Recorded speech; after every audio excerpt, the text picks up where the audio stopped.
शाम 84 के पीर घराने से ताल्लुक, फिर पाक पतन में आबाद हुए। लड़कपन और बचपन कैसा गुजरा? लड़कपन और बचपन पाक पतन में गुजरा। जब पाकिस्तान बना तो मैं ठीक 2 साल का था। मेरी वालिदा की याददाश्त के मुताबिक मैं 14 अगस्त 1945 को पैदा हुआ,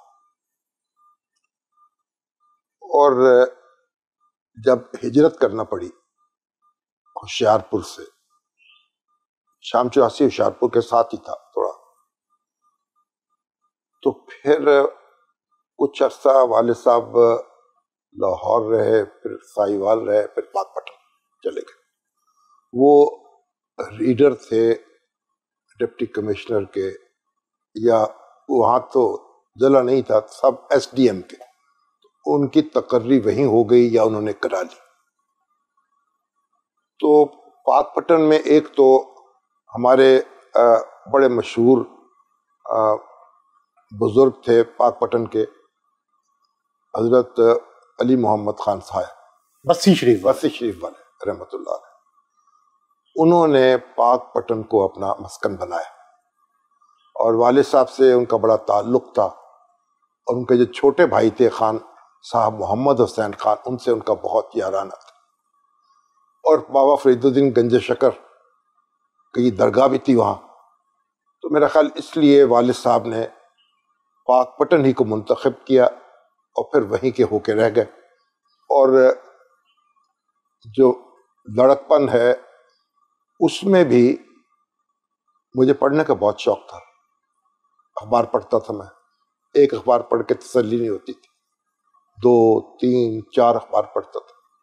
और ज़ाहिर है कि घर में तो सिर्फ एक अखबार आता था, तो जो लाइब्रेरी थी म्यूनसिपल लाइब्रेरी, वहाँ जाता था, वहाँ अखबार पढ़ता था। आप खुद शामी कहलाते हैं, ज़ाहिर है शाम 84 की निस्बत से वालिद साहब के आपकी ज़िंदगी पर क्या असरात मुरतब हुए, और वालिदा की तरबियत के? देखिए, वालिद साहब हमारे जो थे वो बहुत खामोश तबा शख्स थे, और तहज्जुद गुजार थे।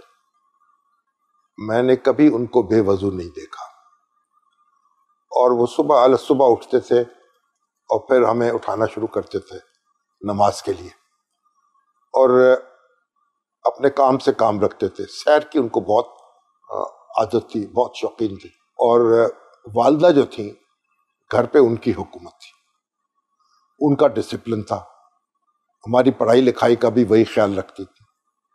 हमारे कपड़े भी मैट्रिक तक वो खुद सीती थी। खाने पीने पे भी उनका कंट्रोल था।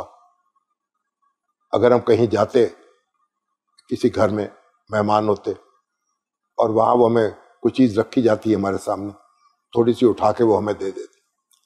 अगर हम दोबारा उस चीज़ की तरफ देखते तो वो खा जाने हुए नज़रों से हमें देखती थी, और वापस आकर घर में पिटाई करती थी कि तुम इतने नदीदे हो, ऐसे आंखें लगा लगा के। कभी वालिद से या वालिदा से मार पड़ती थी? वालिद साहब से एक दफा एक थप्पड़ पड़ा, और वो थप्पड़ जो था वो इतना जोरदार था कि मुझे बरसों जो है ऐसा महसूस हुआ, उसकी तपश महसूस होती रही। मगर वालिदा से जो मार तो मामूल था। मसलन अगर मोहल्ले में किसी से कोई लड़ाई हो गई, झगड़ा हो गया थोड़ा बहुत बच्चों में, अवलन तो होता नहीं था उस तरह से, तो वो ये नहीं पूछती थी कि भाई तुम्हारी क्या गलती है, मेरी क्या गलती है। वो फौरन पिटाई शुरू कर देती। कहते भाई हमारा कसूर नहीं है, कसूर उसका है। कहती अगर तुम शरीक ना होते, ना चाहते, झगड़ा कैसे हो सकता था। और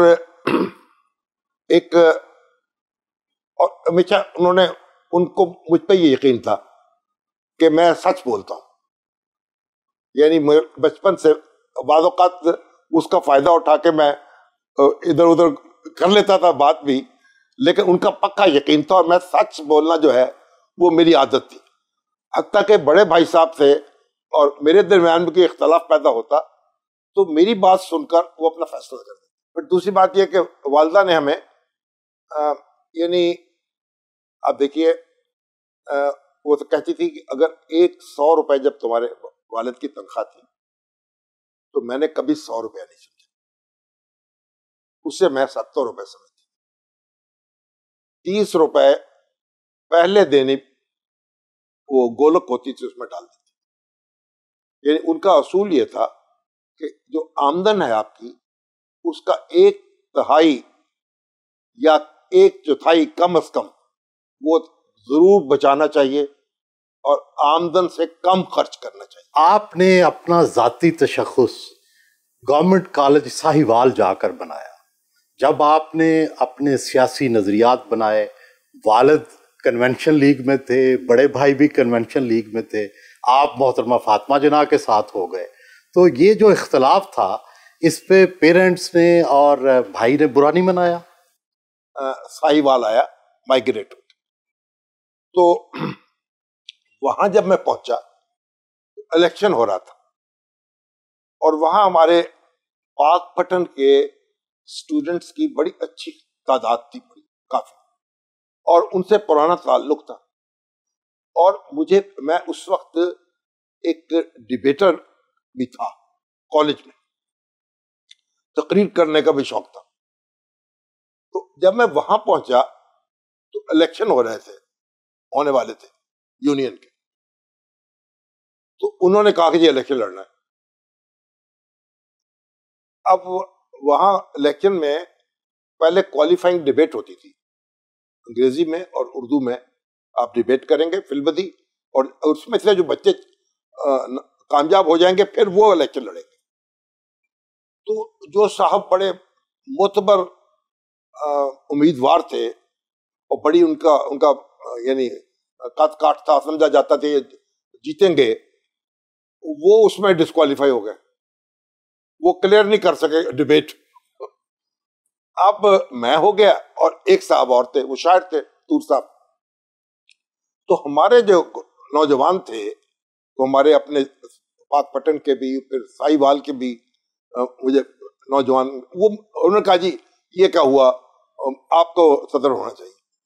تو ہمارے جو دوست تھے اس زمانے میں، یہ رانا ارشد صاحب ہے نا، ہمارے جو گلگت بلتستان کے چیف جسٹس تھے، یہ بھی ہمارے کالج میں تھے، یہ ایوب خان کے حامی تھے۔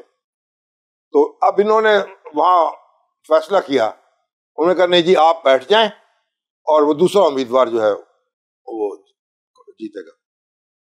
اب کرنا خدا کیا کہ میں نے کہا اچھا چلو، نیم دلی سے کہا بیٹھ جاتے ہیں۔ جب کالج دفتر میں پہنچے، انہوں نے کہا نہیں جناب اب بیلٹ پیپر چھپ چکے ہیں، اب وڈرال نہیں ہو سکتا۔ اب وہ جب الیکشن ہوا تو الیکشن اس میں ایسا ہوتا تھا کہ ہر کلاس روم میں بیلٹ پیپر تقسیم کر دیے جاتے تھے، تو ہمارے جو نوجوانوں نے شور مچا دیا، مجھے ووٹ پڑ گئے سارے، میں جیت گیا۔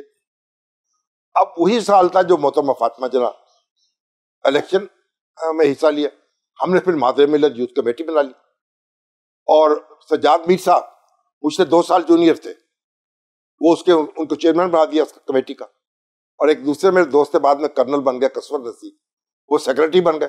تو ہم نے محترمہ فاطمہ جناح کا پرچم جو تھا بلند کر دیا،